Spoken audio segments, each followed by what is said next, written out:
la fisiología de la placenta, ¿no?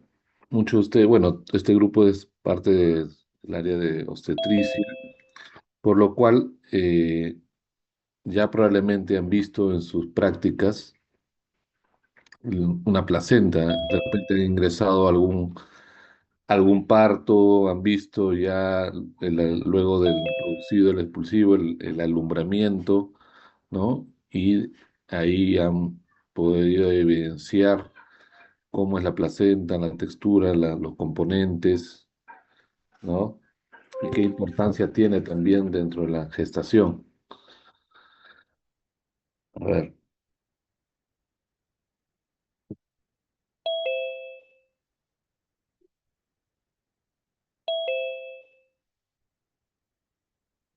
ya. La placenta es un órgano medio ovoideo, ¿no? Compuesto por tres capas. La capa placentaria, la más interna, es la que rodea al feto, se llama amnios. La capa media de la placenta es el alantoides, que está derivada del intestino posterior embrionario. Los vasos sanguíneos que se originan en el ombligo atraviesan esta membrana.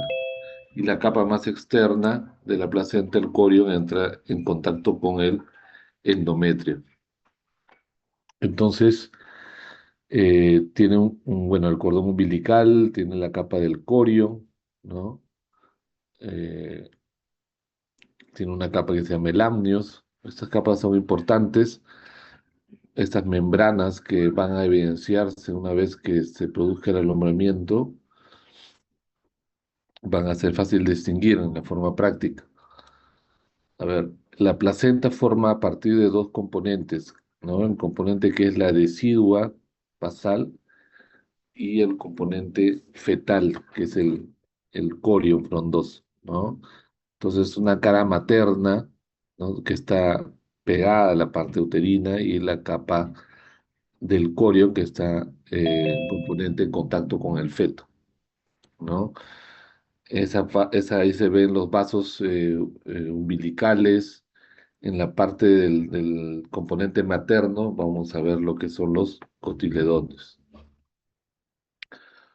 Un cotiledón es la unidad arquitectónica de la placenta, ¿no? Aproximadamente puede tener entre 15 a 20, ¿no? Cotiledones que se agrupan, es una agrupación de vellosidades en realidad cada cotiledón. Son múltiples los cotiledones que se evidencian, ¿no? En la cara materna de la placenta. Tiene las vellosidades coriales, que es la unidad funcional, compuesta por el sincitio trofoblasto, el citotrofoblasto, el estroma y los vasos capilares, ¿no? El sincitio trofoblasto tiene como actividad funcional, tiene las microvellosidades. El citotrofoblasto es una capa unicelular cuboidea y se encuentra el estrato celular de Langhans. ¿Cuáles son las partes de la placenta? Como mencionamos, las partes de la placenta es componentes, ¿no? Cara fetal, cara materna. La cara fetal está cubierta por una placa que es el corio. Se van a evidenciar ahí todo lo que son los vasos que se van a unir en la forma excéntrica hacia el cordón umbilical. El amnio va a recubrir todo lo que es el corio y el sitio de fijación del cordón umbilical suele ser, como le digo, excéntrico, ¿no? La posición del cordón en la torta placentaria, en la cara fetal, generalmente está, no siempre está justo en la parte del centro, está normalmente excéntrica, puede estar inclusive hasta los bordes, ¿no? Entonces, eso es algo fisiológico, no va a repercutir en alguna alteración de la placenta. En la cara materna va a poseer lo que son pues los 15 más o menos a 20 cotiledones cubiertos por la decida basal y entre los cotiledones turcos formados por los tabiques deciduales. Es decir, se van a poner de manifiesto la separación entre cotiledón y cotiledón, ¿no? Este cotiledón va a ser importante durante la gestación porque cuando se origina, por ejemplo, una patología que se llama pues el desprendimiento prematuro de placenta, son precisamente ese nivel donde se va a originar el desprendimiento, originándose un sangrado y poniendo en compromiso pues el bienestar fetal. Entonces, esta es la zona de la cara materna, así llamada, ¿no? Durante el alumbramiento. Ahora, cuando sucede el alumbramiento, lo que tiene que, o mejor dicho, la forma como se da el alumbramiento, se realiza el alumbramiento, tiene que salir por la cara fetal, no puede salir por la cara materna, ¿no? Es decir, debería salir la placenta en una posición de Schultz, que le dicen, y no en Duncan, que es cara materna, ¿no?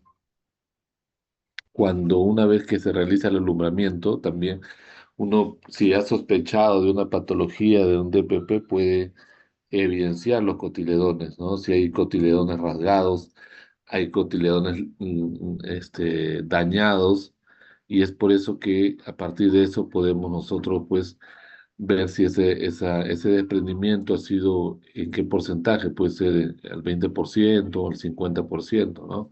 Dependiendo el desprendimiento que se haya producido en esa paciente. Entonces, la formación de la placenta a nivel de los estadios prelagunares, el estadio lagunar, ¿no? Formación, se pone de forma excéntrica el estadio velloso, se van a formar lo que son las vellosidades primarias, las vellosidades secundarias, vellosidades terciarias, ¿no? Toda esa formación, el día 5 la mórula se convierte en un blastocisto y se produce la polarización de las células, ¿no? Este blastocisto va a tener una capa externa. Esa capa externa es el trofoblasto, que va a formar la placenta, la futura placenta, y lo que es con las membranas del feto. Una masa celular interna en el formará el embrión. Entonces, por un lado, ¿no? Por un polo está lo que la formación placentaria a través del trofoblasto y por el otro parte la formación del embrión, ¿no? Y una cavidad llena de líquido. El día 6 el blastocisto se implanta en la decidua, lo que proporciona acceso a lo que son los sustratos. Es decir, se implanta en la pared y va a ser ahí, va a tener la posibilidad de la absorción de los nutrientes. Para el día 13, a medida que el trofoblasto erosiona más profundamente en la decidua, se forman ya los espacios lacunares, que son espacios donde se va a tener contacto con el tejido sanguíneo y de esa forma también va a originar una adquisición de nutrientes, sustratos iniciales. La célula progenitoria va a ser el citotrofoblasto, que es la célula madre de la placenta.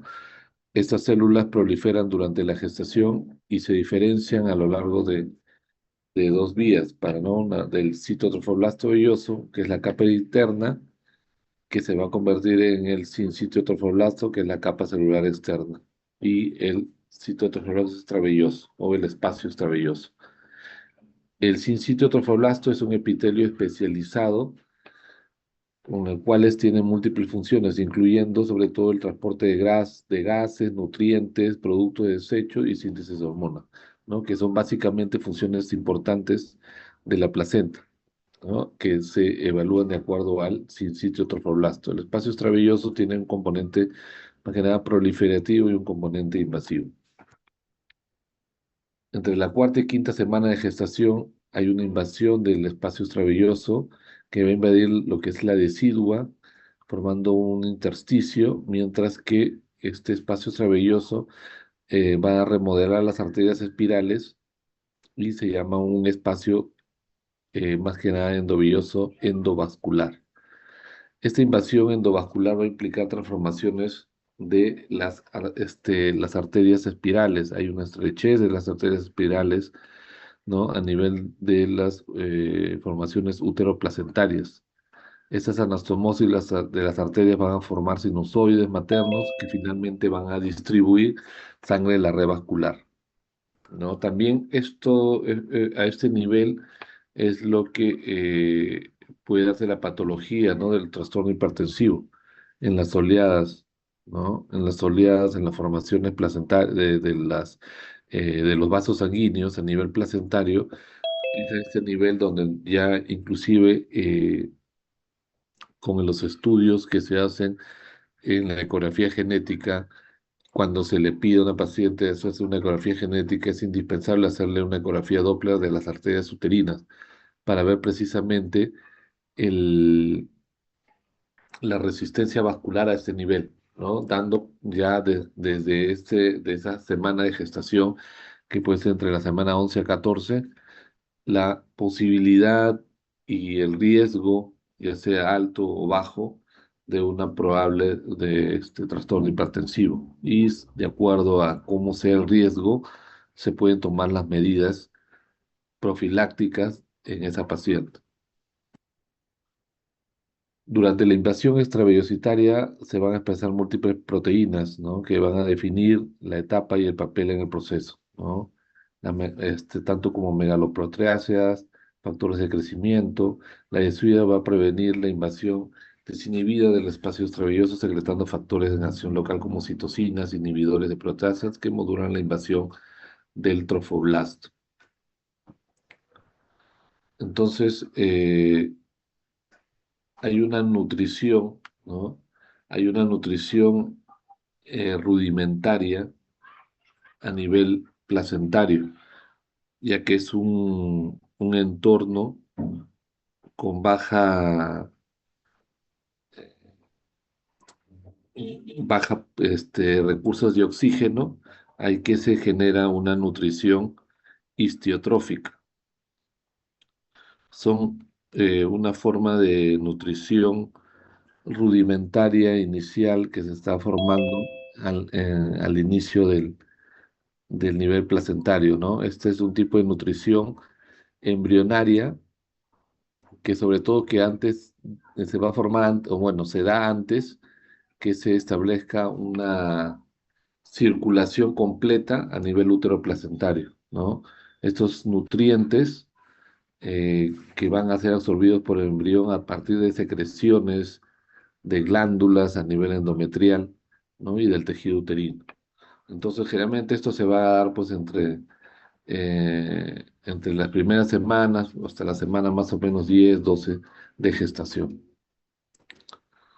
A partir de la semana 6, 7 semanas de gestación, la desintegración progresiva va a generar sangre materna hacia el espacio intervelloso, nutrición hemotrófica, ¿no? Es decir, la nutrición por absorción del componente sanguíneo en esos espacios lacunares.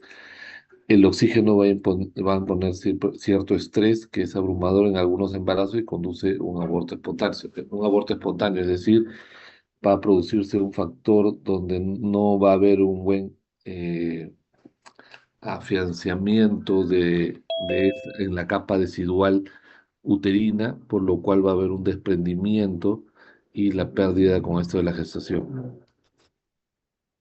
El desarrollo de las vellosidades en la segunda semana posterior a la fecundación, una capa del citotrofoblasto con un núcleo del citotrofoblasto se va a evaginar hacia el espacio lacunar para formar las vellosidades mesenquimales primarias, ¿no? En lo que va en la tercera semana posterior a la fertilización, el mesónimo embrionario se va a diferenciar en vasos sanguíneos que posteriormente se van a conectar a los vasos que desarrollan en el cordón umbilical, ¿no? Sabiendo que el cordón umbilical va a tener al final dos arterias y una vena.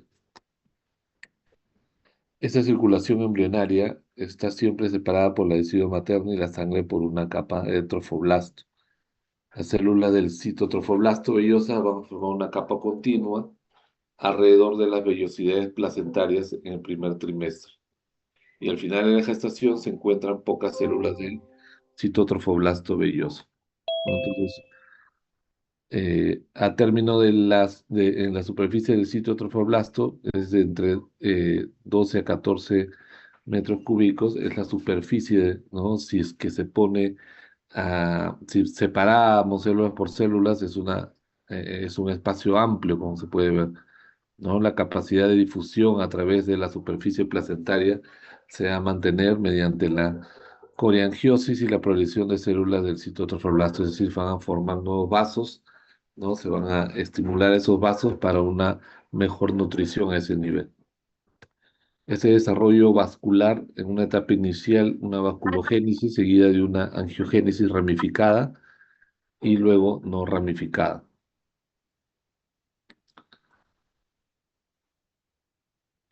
Bueno, acá más o menos es una imagen cómo los vasos también van a confluir hacia el nivel, hacia el final, hacia el cordón umbilical. No es una red estrecha de vasos que al final todo se conglomera formando el cordón umbilical.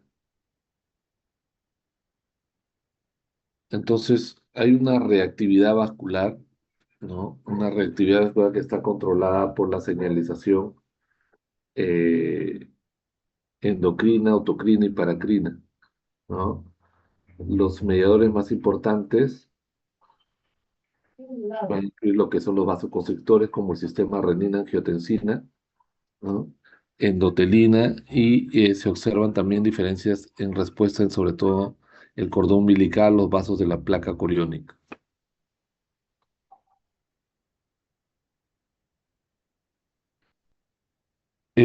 Más que nada se va a referir esto a la capacidad de estos vasos, ¿no? De las vellosidades coriónicas para poder contraerse, relajarse, ¿no? Mediado por factores angiogénicos. Entonces, esta reactividad vascular va a ser importante en la nutrición, Sí, ¿no? En sí. el alimentario.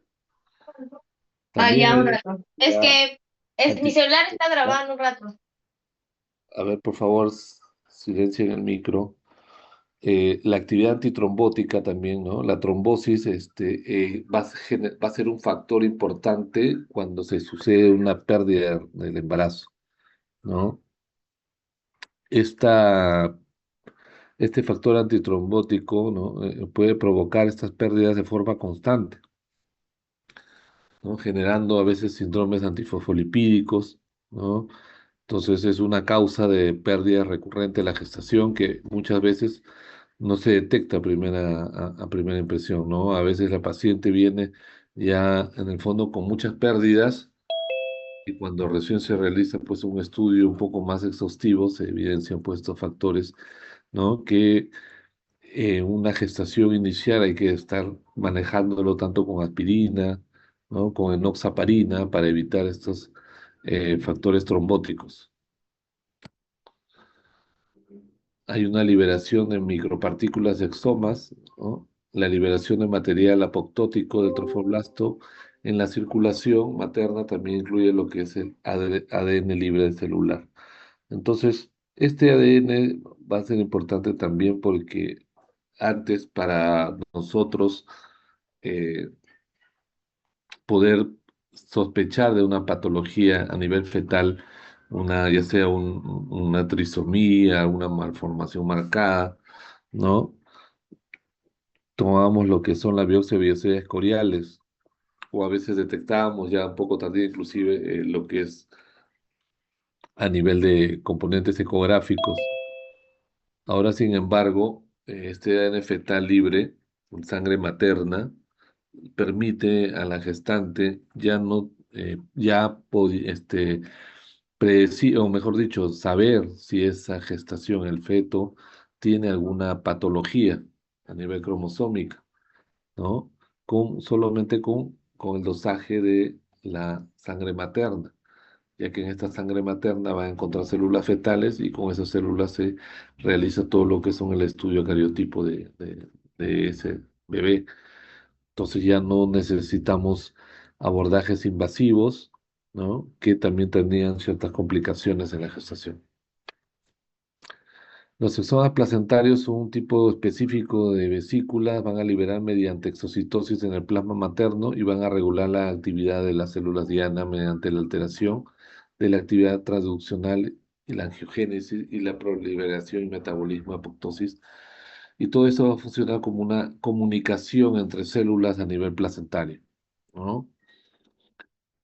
Un desarrollo normal, como les había comentado, va a originar, ¿no? Un desarrollo normal a nivel de las arterias espirales, va a generar alteraciones que se van a hacer manifiestas en trastornos hipertensivos o restricción del crecimiento fetal, ¿no? Este mecanismo de invasión defectuoso puede implicar defectos en la expresión de proteínas. Es decir, la preeclampsia que se va a dar todavía en las oleadas de forma temprana antes de las 20 semanas, o sea, la formación anormal de estos vasos sanguíneos. Sin embargo, el trastorno hipertensivo se va a dar después de las 20 semanas, ¿no? Y se va a manifestar sobre todo por esta alta resistencia a nivel de los vasos sanguíneos, generando pues alzas de presión arterial, ¿no? A veces descontroladas y que pueden comprometer tanto la vida materna como la vida fetal, ¿no? También una invasión anormal a través del adhesivo fetal, ¿no? Es tejido velloso que se ancla en contacto directo con el miometrio, ¿no? Afectan en la profundidad de la invasión, es decir, puede tomar toda la zona endometrial, inclusive puede proliferarse a nivel, pues, parauterino, es decir, a nivel vesical, a nivel intestinal, ¿no? Esta patología que se maneja como un espectro de placenta acreta ahora es más frecuente por el tema de que ha aumentado bastante la tasa de cesáreas. Entonces, al aumentar bastante las tasas cesáreas, la cavidad uterino está con esa cicatriz de una cirugía anterior, ¿no? Y es más factible o tiene un mayor factor de riesgo en que se pueda formar una implantación anómala, por ende un acretismo placentario, ¿no? Entonces, este acretismo placentario obviamente va a repercutir sobre todo a la morbimortalidad materna, ya que de no detectarse a tiempo y detectarse ya sea en un parto vaginal posterior, ¿no?, al parto o en una cesárea, puede generar episodios de sangrado tan abismales que comprometen la vida de la paciente. Entonces, para esto es importante saber, pues, los antecedentes de la paciente, saber si ha sido sometida a cirugías y saber también por qué motivo fue operada, ¿no? Por ejemplo, tiene más riesgo aquellas pacientes que tengan placenta o que hayan sido operadas por placenta previa y en esta actual gestación también mantengan con ese diagnóstico de placenta previa. Entonces, estas pacientes van a tener más riesgo de acretismo y es por eso que es importante hacer el estudio Doppler a nivel placentario ecográfico para sospechar si cumple con criterios de placenta acreta, ¿no? Y de ser así, pues se hace un manejo ya multidisciplinario para estar preparados en el momento del parto, ¿no? Y ya no eh, como un evento fortuito en una emergencia donde de forma inicial no se tomaron las medidas adecuadas. También va la placenta a tener funciones metabólicas endocrinológicas, ¿no? Aunque solo tiene el feto, ¿no? Es una sexta parte del tamaño del feto en la última etapa de la gestación, la placenta tiene una tasa metabólica 6 veces mayor. Las alteraciones del metabolismo placentario van a influir en lo que es la cantidad de nutrientes. Es decir, una placenta alterada, una placenta calcificada, dependiendo de la edad gestacional, va a alterar en la forma de nutrición de la placenta, ¿no? Una placenta poco irrigada, con alta o dificultad en la resistencia vascular, va a generar también una restricción del crecimiento del feto. Es decir, ese feto va a estar muy por debajo en los percentiles, ¿no? Eh, y alterando sobre todo el flujo sanguíneo del feto. Las funciones metabólicas, la placenta es capaz de sintetizar glucógeno y colesterol, que son fuentes de energía en el feto en desarrollo. Esta síntesis de glucógeno, cantidades apreciadas que almacena reserva energética, también va a presentar síntesis de lo que es colesterol, metabolismo de proteínas, lactato, que va a ser un producto del metabolismo de la glucosa, es un producto producido en grandes cantidades por la placenta y sirve como un sustrato fetal, ¿no? Entonces, también en cierta edad gestacional, más o menos entre las 24 a 28 semanas, estos parámetros de lactato también se elevan y tanto así también el cortisol y en esa es una edad bastante importante para nosotros detectar diabetes gestacional en la paciente, ¿no? Entonces, la edad ideal para detectar otro diabetes gestacional entre la semana 24 a la semana 28, en ese rango. También la placenta tiene funciones endocrinas a través de hormonas peptídicas como la gonadotrofina coriónica humana, somatotropina coriónica humana, hormona de crecimiento, factores similares a la insulina, factor de crecimiento placentario. Entonces, si bien es cierto, estas múltiples hormonas van a influir, ¿no?, en lo que es el desarrollo placentario. O sea, por ejemplo, una de las más importantes, la hormona coriónica gonadotropina, es una hormona que va a producir por la placenta, específicamente por el sincitio trofoblasto, ¿no? Más o menos va a detectarse en la primera semana después de la fecundación, ¿no? Y va a subir rápidamente en el primer trimestre, alcanzando picos más o menos entre las 7 a 9 semanas, ¿no? ¿Y cuál va a ser su función principal de esta hormona? Sobre todo va a ser mantener el cuerpo lúteo, ¿no? Va a mantener el cuerpo lúteo para que este cuerpo lúteo siga sobre todo o continúe produciendo lo que son la progesterona. Y esta progesterona va a ser importante para mantener esta parte endometrial en un embarazo inicial, ¿no? Entonces, esto es una de las hormonas más importantes que secreta, pues, en la parte endocrinológica, la placenta. También tiene hormonas esteroideas como el estrógeno, progesterona, como les mencionaba, y los glucocorticoides. Las hormonas peptídicas, el principal sitio de producción de las hormonas placentarias es el trofoblasto de las vellosidades coriónicas. La gonadotropina coriónica humana, como la mencioné, es secretada por el sincito trofoblasto, ¿no? En la semana 13 cae drásticamente el momento de la placenta, produce por sí misma suficiente progesterona para sustentar el embarazo. También la somatomamotropina coriónica humana, lactógeno placentario, esto es creando un estado de resistencia leve a la insulina, aumentando la secreción materna de insulina, ¿no? Factores de crecimiento similares a la insulina, el eje IGF es una vía de señalización compleja que es un importante regulador de crecimiento fetal y postnatal. La hormona liberadora de corticotropina es otra hormona, es un péptido, ¿no? Los glucocorticoides van a estimular la expresión de la hormona liberadora de corticotropina placentaria, mientras que la progesterona y el estrógeno van a inhibirla. Esto va a ser importante también porque puede impulsar a una mayor producción de cortisol, la maduración pulmonar y una mayor producción del surfactante. Entonces, esta maduración pulmonar que se va a dar de forma óptima a las 34 semanas, ¿cómo podemos nosotros propiciar o estimular ¿no? Una maduración no solo pulmonar, sino también a nivel sistémico, ¿no? Antes se hablaba mucho de la maduración específicamente pulmonar, pero ya ahora se habla de una maduración, específicamente de una maduración sistémica, es decir, no solamente el pulmón, sino también de los múltiples órganos del feto. Entonces, cuando hay casos de prematuridad por los cuales probablemente la gestación se va a terminar, por ejemplo, por una preeclampsia severa y este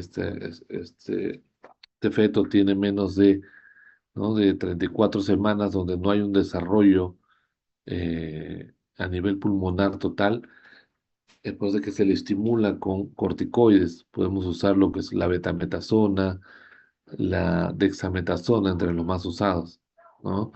Con esto nosotros estimulamos de una forma precoz esta maduración sistémica, esta maduración pulmonar. Las hormonas esteroideas como la progesterona va a ser producida, como les mencioné, por el cuerpo lúteo para preparar el endometrio para la implantación del feto y luego la placenta asume el control en la producción de la progesterona. Los estrógenos son secretados por el cuerpo lúteo también en la corteza suprarrenal. El HCG estimula la síntesis de estrógenos de la placenta donde el cistiótrofo lo produce en grandes cantidades. Los glucocorticoides van a desempeñar un papel crucial en la regulación del desarrollo y la maduración de los órganos fetales. Como le mencionaba, no solamente es a nivel pulmonar, sino a nivel de los distintos órganos, como puede ser a nivel cardíaco, cerebral, a nivel renal. También se da una transferencia a nivel placentario, ¿no? Por arrastre, así como en las estructuras ya propias de nuestro organismo, tanto fetal como adulto, siempre hay un transporte ya sea de gases, nutrientes, ¿no? Entre células, ¿no? El arrastre por solventes, ¿no? Agua se disuelve, en el agua se disuelven los solutos y los nutrientes que van a ser a través de una especie de arrastre este movimiento de flujo de masas va a haber se va a perfundir y va a haber una respuesta a la presión hidrostática. La difusión simple, ¿no? La difusión es la transferencia pasiva de solutos impulsado por la concentración y los gradientes electrolíticos. También la transferencia transcelular, proteínas de transporte, los canales como gradientes electroquímicos y las acuaporinas son ejemplos de canales que funcionan en el transporte de agua y moléculas pequeñas. También la difusión facilitada son independientes de la energía metabólica, como por ejemplo la glucosa que es transportada por transportadores de glucosa facilitadas de los GLUT. También van a transportarse solutos en contra de las gradientes como sodio, potasio, TPasas, el calcio, ¿no?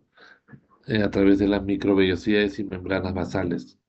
También hay un transporte por endocitosis y exocitosis, ¿no? Donde se va a envolver el material en una muestra de líquido extracelular para formar como una vesícula. Llena de líquido y después esta vesícula se impagina a la superficie celular y la expulsa. También se va a dar lo que son las transferencias de sustancias específicas, intercambio de gases respiratorios que atraviesan la placenta por difusión simple. Las membranas placentarias son altamente permeables al oxígeno y al CO2.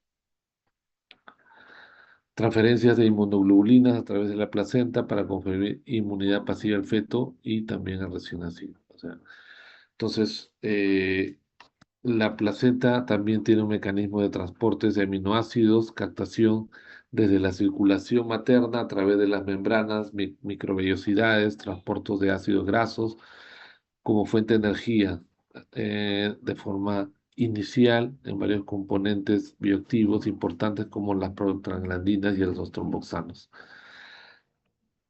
Es por esto que la placenta va a ser un órgano en la gestación donde va a cumplir múltiples factores. Va a ser un factor muy importante en muchos aspectos para el crecimiento fetal, ¿no? Desde su formación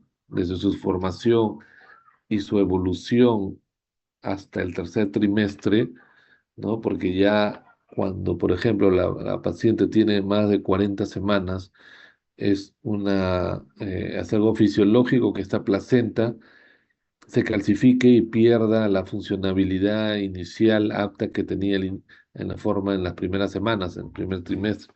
Entonces, esta pérdida, ¿no? de la funcionabilidad al 100% hace que este feto también puede generar repercusiones. El tema está que si estas repercusiones y estos cambios en placentarios se van a dar de forma temprana, altera con mayor posibilidad lo que son los daños fetales. Entonces, la placenta es un órgano que al ser dañado o lesionado o de alguna forma recibe alguna injuria, repercute mucho en el feto, ¿no? Tanto puede repercutir de manera inclusive una manera mortal, produciéndose un óbito fetal. Entonces es importante hacer un seguimiento a la placenta, es decir, cómo primero, de forma inicial en las ecografías genéticas, tomar un flujo Doppler, luego hay que ver también el grosor placentario, ¿no? Sobre todo en pacientes diabéticos, a veces el grosor placentario es más problemático, hay placentomegalias, hay que evidenciar también la placenta que esté en una ubicación adecuada, que la placenta tenga, que no tenga alteraciones, sospechamos como acretismo, marcas, sobre todo marcadores ecográficos que nos hagan sospechar sobre acretismo placentario, que la placenta esté bueno, que generalmente una placenta puede tener a veces lóbulos accesorios, ¿no? También hay patologías como la vasa previa, es decir, de los vasos están muy protruidos hacia el cervix. Entonces eso también puede generar un daño, ya que hay una alteración a nivel del amnios en la cara, en la cara fetal. Entonces, al nacimiento, también luego del alumbramiento, es importante hacer una evaluación de la placenta, tanto de la placenta como el cordón umbilical, ¿no? Verificar que este cordón tenga dos arterias, una vena, verificar los cotiledones, porque muchas veces hacen un alumbramiento, no verifican la placenta y esa placenta puede ser que no tenga los cotiledones completos y esto puede originar, ¿no? Que ese cotiledón haya quedado en la cavidad uterina y generar de una manera rápida una hemorragia postparto, ¿no? Y no va a ser por un desgarro de cervix, no va a ser por una atonía, sino va a ser por un cotiledón que se quedó ahí y que está produciendo bastante sangrado, porque estos cotiledones son bastante irrigados, ¿no? Sabe hacer un buen alumbramiento también, no es arrancar la placenta, hay que sacarlo con técnica para poder nosotros visualizar de forma completa tanto la capa amniótica, la capa coriónica y los cotiledones, ¿no? En la cara materna.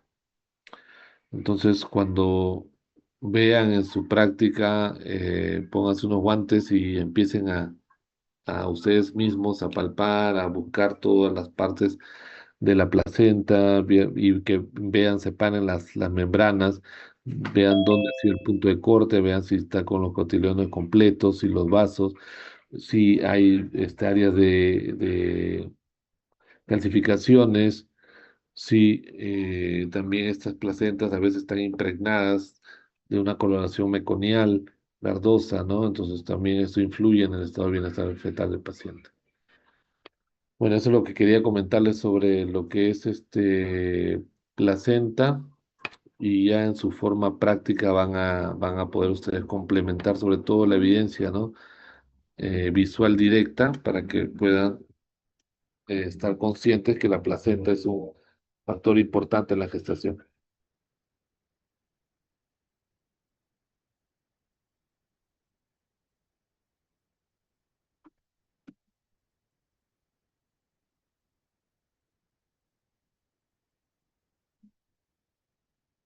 Creo que tienen otra clase, ¿no? Delegados, creo que tienen otra clase acá continuando, ¿no?